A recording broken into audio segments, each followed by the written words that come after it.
Hello दोस्तों, आज की ब्लॉगिंग की शुरुआत हो रही है कॉलेज जाने से। तो मैं जा रही हूँ आज से कॉलेज।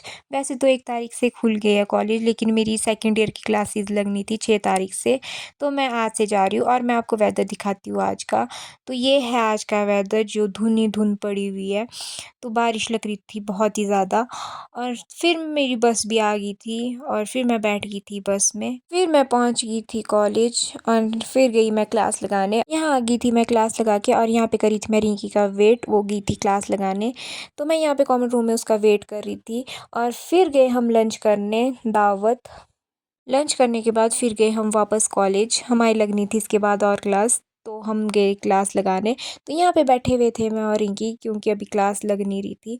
तो हम कर रहे थे क्लास का वेट, और क्लास ख़त्म होने के बाद अब जा रहे थे हम घर। तो यहाँ पे बहुत ही ज़्यादा बारिश लग रही थी, तो हमने छाता खोल दी थी और फिर जा रहे थे हम बस के लिए। तो फिर मिल गई थी हमारे को बस, तो हम बैठ गए थे बस में। और फिर पहुंच गए थे हम जुब्बल, और जुब्बल में कर रहे थे यहाँ पे हम अपनी बस का वेट। और काफ़ी टाइम वेट करने के बाद बस भी आ गई थी। फिर मैं बैठ गई थी बस में, और फिर मैं पहुंच गई थी घर के पास। तो बस से उतर गई थी मैं, और अब जा रही थी मैं घर की तरफ, और बहुत ही ज़्यादा थक गई थी। तो वो तो मेरी हालत देख के लग ही रहा होगा आपको, पता मैं कितनी थक गई थी। तो मौसम भी बिल्कुल ही साफ़ हो गया था, धूप लगी थी। तो बस आज के लिए इतना ही। मिलता है आपको नेक्स्ट व्लॉग में, तब तक के लिए बाय बाय दोस्तों।